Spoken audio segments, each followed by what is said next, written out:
Toonami has been making video game reviews before YouTube was even a thing. Yep, not only was it the first major TV station that was dedicated to mostly anime, but they also went in a few different fun directions to set themselves apart from other stations and cater to their audience. Their game reviews is a pretty fascinating topic, so stick around till the end to learn more about uncovering the forgotten Toonami game reviews. Okay.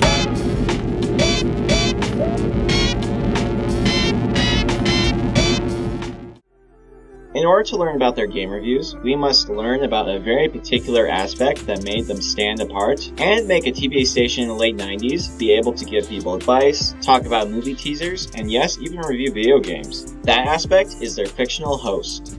There have been two major hosts throughout Toonami's soon-to-be 30-year run, Moltar and Tom. Moltar was only the host for like 2 years, and after that it's been run by various versions of Tom, who is voiced by the legendary Steve Blum, by the way. In consequence of that, Tom is the more well-known and beloved host, who did most of the advice giving, and gives the channel the vibe of hanging out with an older family member who is showing and telling you about a bunch of cool stuff you otherwise would never have known about. Well, Moltar was a solid blueprint for the style and tone for Toonami reviews. His reviews were also incredibly unbalanced and felt much more like an advertisement than a review, especially since he rated every game he reviewed 5 out of 5. So I'm gonna be focusing on Tom's reviews. Tom?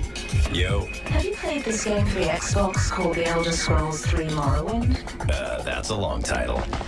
One of the first things that sticks out about these reviews is the writing and personal tone. Tom is written to feel like a cool, real person giving their honest opinions on the games he played. He tells you about how he saved enough credits to buy the Dreamcast, and then tells you about his experience. While some of the ways he talks is obviously of his time, the reviews are a lot more endearing because of the personal tone, which takes us to the vibe of the reviews, before we get into the reviews themselves.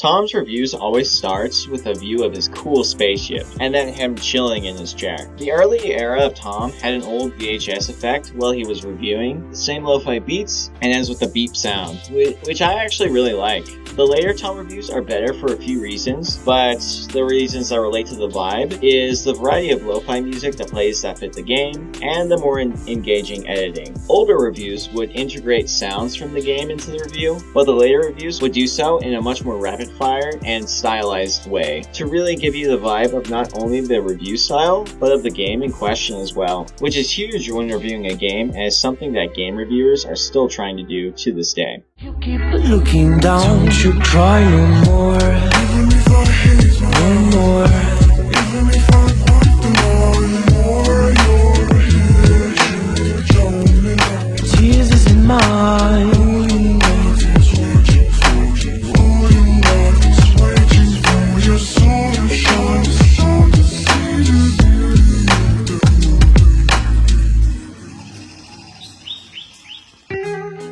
Now we've covered the tone and vibe, let's talk about the actual reviews. Let's watch a single review of his and let's see how many aspects of the game he covers in a minute or less.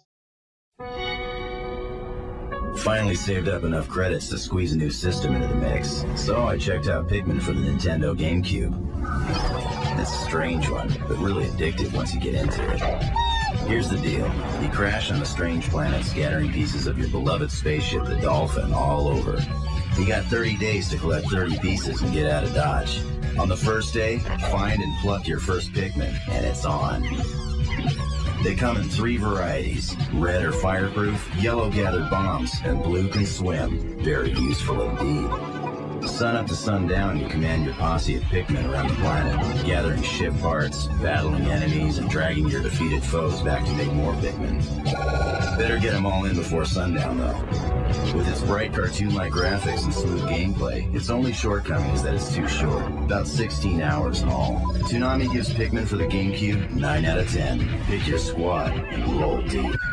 So within that time, they were able to cover the plot and the goal of the game, the gameplay, graphics, the short length as a drawback, and their rating all in 1 minute. Yet, it's well paced enough that you'll be able to follow it all without becoming bored or confused. I'd say that alone is pretty impressive, but the other aspect I really enjoyed about these reviews is how well rounded they are. played movie tie-in games before. Pretty lame. But this one's different. You start off with basic skills, superhuman strength. This is the aspect that I was most surprised about with these reviews, especially in contrast to Moltar's reviews. As I mentioned, Moltar rated every game but one he reviewed a 5 out of 5, but his reviews didn't really give you the vibe of much of the gameplay. It was mostly just a commercial to get people to buy the game. At least that's how it came off to me. Tom, by contrast, is perfectly honest and isn't handing every game big ratings. If he enjoyed the game, he will tell you why. And if he didn't, or found some aspects unpolished or lackluster, he would tell you. Sometimes even say to just rent the game at Blockbuster or something, or just straight up avoid it. This means that when he gives a game a 10 out of 10, while also giving you the game's vibe, gameplay, drawbacks, and personal experience playing the game, you know it means something.